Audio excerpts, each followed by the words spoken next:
So my name is Craig McLeod, and I'm a producer for Star Wars Battlefront. Safety's off! Come on, push up! So first things first, can you talk about, so we've got the Battle of Hoth here at E3, right? How does it work in terms of, because it's not just a straight up battle, right? You've got to get the AT-AT from one side to the other. Can you kind of just talk about the setup? Absolutely. So this Walker Assault on Hoth is totally inspired by that amazing battle you see from Empire Strikes Back. It's where the Imperials are marching forward towards that power generator, supported by these massive AT-ATs, and the rebels they're in their trenches, they're coming out of their base, and they're trying to stop this onslaught as best they can. So in terms of setup, are all the maps kind of set up like this, mini set pieces, or are they set up like more battles? How does it work in terms of? So like we have a variety of multiplayer modes. I mean, Walker Assault is one of our signature modes. It's one of our biggest ones. It's 40 players, 20v20. We're super happy to have you guys here. But then we have much smaller modes, more intimate modes, ones which are infantry only. The scale ranges between 8 and 40 players. So is the Walker Assault, is that just on the Battle of Hoth map, or are there other maps? No, we got them across all of our planets. So we have Walker Assault on Hoth, Tatooine, Sullust, and even Endor, even in that forest, where it's a little bit different, yeah. So you'll see this huge AT-AT going through the forest, and it's an epic sight. So when you worked, obviously, you worked closely with LucasArts and things like that in terms of the franchise. In terms of like how much of a say do they point you in the right direction, or is it creatively you do it and then kind of liaison with them? Yeah, so we have a really close relationship. I mean, they give us access to things that I never thought was possible. So we've been into the hallowed archives where we've been able to photo scan the original props from the movies. You know, we've been to the set locations. We have all the sound bites. So I mean, that's great support in itself for us to just make this really authentic Star Wars game. But then, you know, they know Star Wars, they know it so well. And so that feedback on making sure that we get that feel right and that immersion right is absolutely invaluable. So am I right in thinking that all the maps are from the Early Trilogy? Yeah, so Battlefront's set in the original trilogy era. So that spans from like the beginning of A New Hope all the way up to the Battle of Jakku, which is our free DLC pack. And that actually takes place 1 year after the Battle of Endor that you see in Return of the Jedi. And the great thing about that pack is that this is the only place where you can experience that battle in Jakku that sets that war-torn landscape that you'll see in Episode 7. What was the reason for choosing the latter trilogy as opposed to all 6 films, or 7 films with The Force Awakens? So we have the greatest challenge when it comes to actually delivering a Star Wars game, because that universe is huge.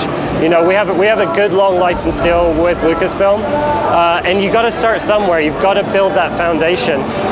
The original trilogy, I mean, it's just a classic. It's loved by absolutely everybody. I mean, we're huge fans of it. We grew up watching it as well. So we wanted to bring that to our players in a really, really amazing way. You kind of spoiled for choice in the 3 films as well. How tricky was it to get the maps like kind of nailed down? Because I mean, you could go anywhere in the 3 films, right? So how do you choose the maps? And so yeah, I mean, our planet locations, we picked the most iconic ones. You know, we picked Endor, we picked Hoth, and we picked Tatooine. Everyone knows them.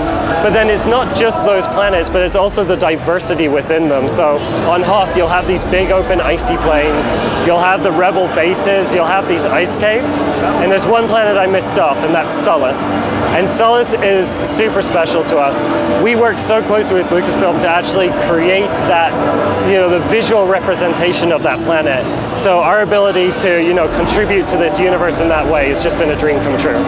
So we have the hero characters. Can you just tell us a little bit how they work and how you get to choose them? And do players of all kind of skill level, do they get the chance to be them, or is it just for the elite players? Yeah, so there are a number of different ways we could approach this. You know, we could put it in the menu system, but we found that people will sit in the menu system waiting for it, and we don't want that. We want them in our game. You know, we could have made it a kill streak award or something similar to that, but then you only limit it to the top 10 or 20%. So, you know, we believe Star Wars is for everyone, and everyone should be able to have those experiences.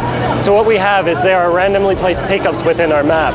That's how you get to fly X-Wings, it's how you get to become hero characters, to pilot AT-STs. And, you know, so that means everybody gets that chance to actually go in, they stay immersed in the game, game, and then they get that magical moment. So it doesn't matter. You may be having the worst game ever. You could be going 0 for 20, thinking, oh my God, I'll never recover this. And then you find that pickup that turns you into Luke Skywalker, and you just feel amazing.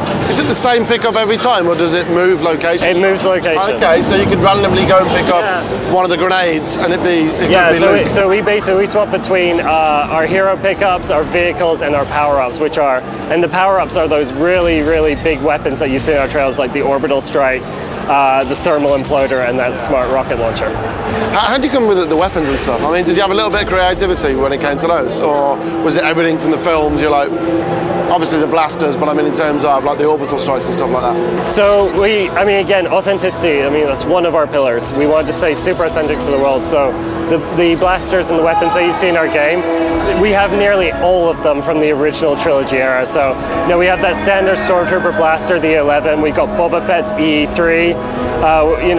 We've got so many. So whatever your playstyle, whether you're more of a ranged character, whether you want to be up close and personal, whether you want just that perfect balance between all different types, we have a weapon that works for you. So obviously there's no space battles, but obviously we have air combat. I mean, what was the reason for the space battles, and is it something you might visit in the future? So as I mentioned, like we have a long license deal with them, so there is so much potential that we can realize in the future. But the reason why we didn't have space battles is because, again, it's so big. There's so much to tackle, and with our quality, we really want to bring it to you in this incredible way. It looks amazing, it sounds amazing, and it feels amazing to play. And I guarantee you, when you are flying around in our planetary atmosphere as you're dogfighting X-Wings versus TIE Fighters, you will forget all about it. It's just a magical experience. So Star Wars Battlefront is coming out on November 17th in North America and November 20th in the UK on PS4, PC, and Xbox One.